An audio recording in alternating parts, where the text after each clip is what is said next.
out for his mama and cried out, "Don't kill me." Just 2 days ago, when I became the lead prosecutor in the murder of Mr. Floyd, I asked for time to thoroughly review all the evidence in the case, and we looked at the evidence that's available, and the investigation is ongoing at this time. I also said that I know it's asking a lot of people to give us time, particularly people who have suffered for decades and centuries of injustice, to be patient, and yet we did get that time, and together, a very strong, experienced team, which included County Attorney Mike Freeman, his team, and my team. We reviewed the evidence together with the BCA, and we have something to announce today. Before I announce it, I want to say thank you for the patience of the people who they've shown me and our entire team in pursuit of justice, and I'm here to make these announcements right now. First, today, I filed an amended complaint that charges former Minneapolis police officer Derek Chauvin with murder in the second degree for the death of George Floyd. I believe the evidence available to us now supports the stronger charge of second degree murder. We've consulted with each other and we agree. Second, today, arrest warrants were issued for former Minneapolis police officers J.A. King, Thomas Lane, and Tu Tao. Finally, I'd like to announce that today, Hennepin County Attorney Michael Freeman and I filed a complaint that charges police officer King, Lane, and Tao with aiding and abetting murder in the second degree, a felony offense. I strongly believe that these developments are in the interest of justice for Mr. Floyd, his family, our community, and our state. I'm the lead prosecutor in this case. I'll be speaking and addressing the public. No, that's enough. That's enough. You keep on eating constantly. We're working together on this case with only one goal: justice for George Floyd. I want to thank first Mr. Hennepin County Attorney Mike Freeman, who has been a true partner in this matter at every step of the way. His experience and insight have been invaluable and will continue to be counted on by the team. I also want to thank County Attorney Freeman's professional staff who have cooperated and worked together with my staff and the investigating officers from the very minute this case started. I also want to thank Superintendent Drew Evans of the Bureau of Criminal Apprehension and his professional staff for the care and speed with which they are conducting this investigation. And I want to thank especially U.S. Attorney Erica McDonald and Special Agent in Charge Rainer Drollskagen, who are conducting a parallel federal color of law investigation. I have heard directly from the leadership of the Department of Justice that there is full support for her leadership in pursuit of her investigation. And as she put it so well, one team, one goal, one mission. I agree 100%. As I said earlier, I thank Mr. Floyd's family.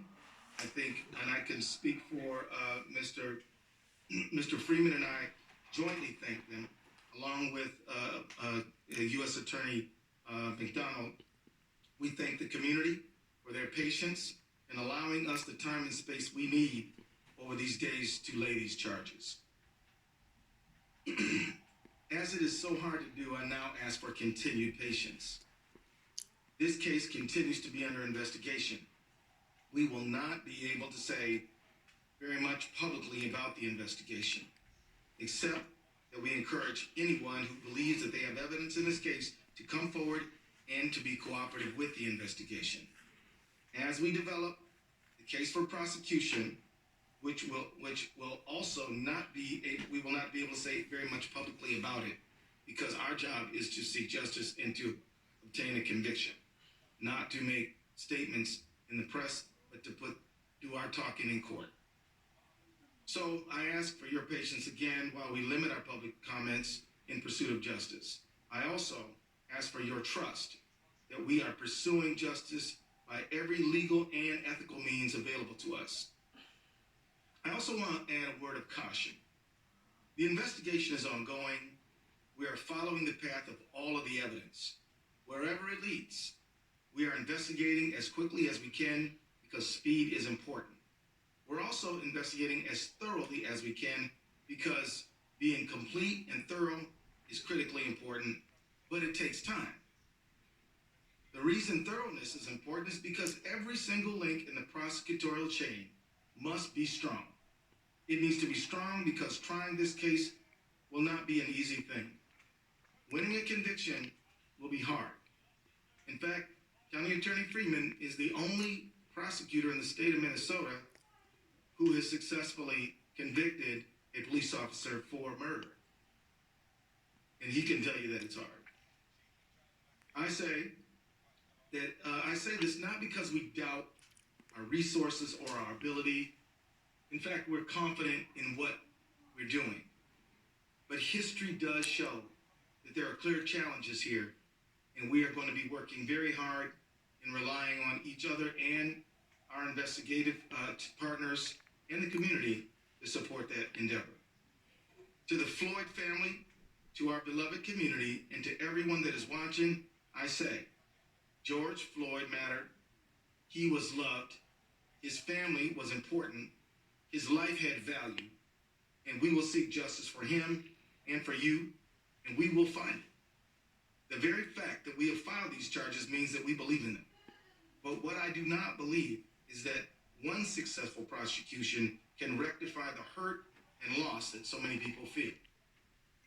The solution to that pain will be slow and difficult work of constructing justice and fairness in our society. That work is the work of all of us. We don't need to wait for the resolution and investigation of this case to start that work. We need citizens, neighbors, leaders in government and in faith communities, civil and human rights activists to begin rewriting the rules for a just society now. We need new policy and legislation and ways of thinking at the municipal, state, and federal levels. The world of arts and entertainment can use their cultural influence to inspire change that we need.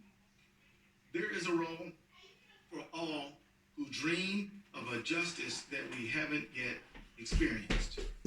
In the final analysis, a protest can shake a tree and can make the fruit ball that fall down. But after that fruit is in reach, collecting it and making the jam must follow. The demonstrations and the protests are dramatic and necessary, but building just institutions is more of a slow grind, but equally important. And we have to begin that work as well. We need your energy, and we need everyone's help right now. Thank you very much. We'll take a few questions. Yes, ma'am.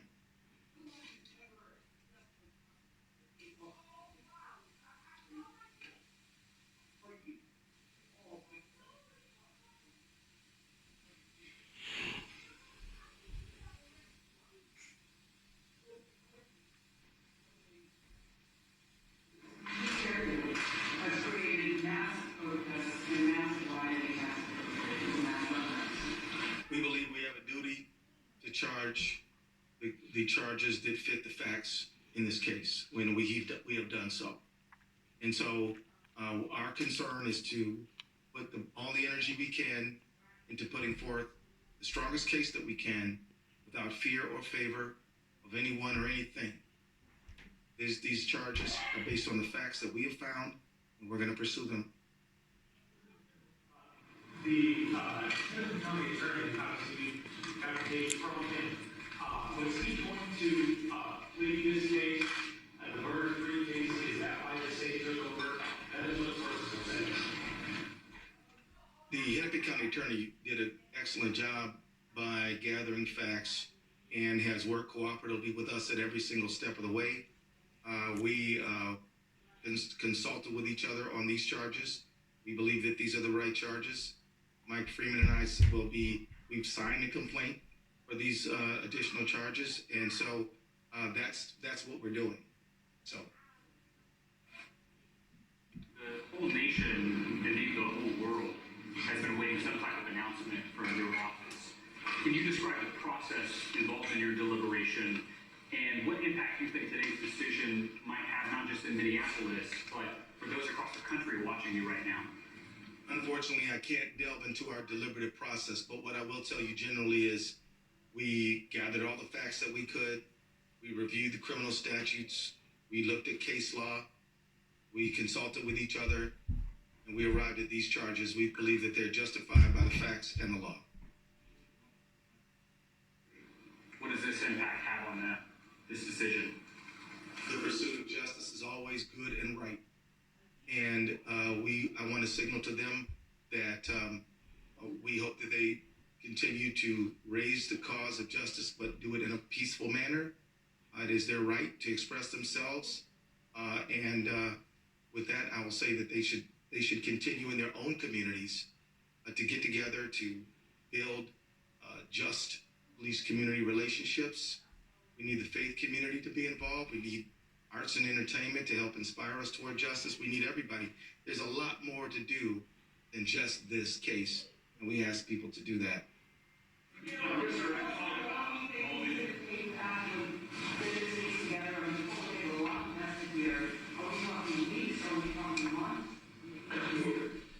I want to thank you for asking that question, because part of my comments were to help set expectations in a realistic light. In order to be thorough, this is going to take months. And I don't know how many, but it is better to make sure that we have a solid case, fully investigated, researched before we go to trial, than to rush it. And so it will take a while, and I can't set a deadline on that. Way in the back. Sorry, Chris Resnick, the Floyd family had asked for a first-degree murder charge as well as their attorney. You decided to charge second-degree unintentional murder while committing a felony. Can you explain what that charge means, unintentional murder versus second-degree intentional murder, please?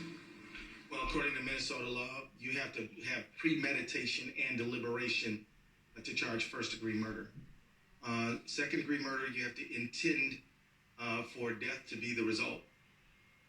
For second-degree felony murder, you have to intend the felony and then death be the result without necessarily having it be the intent.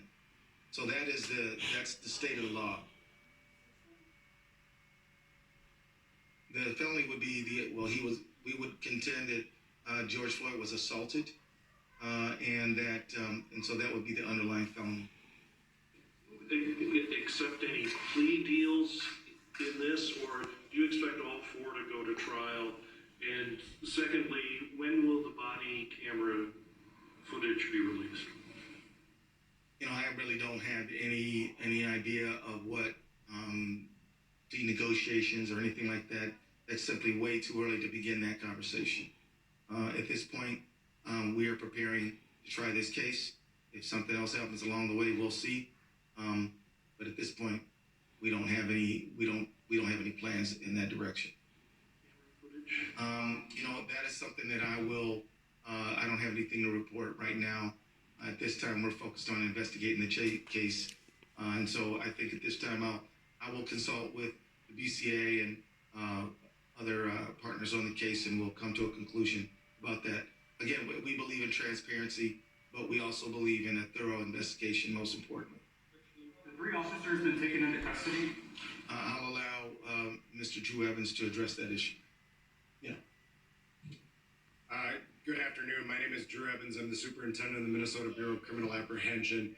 We are in the process of taking the officers into custody. I can report that one is in custody now, and the other two we are in the process of taking into custody and expect them to be this afternoon.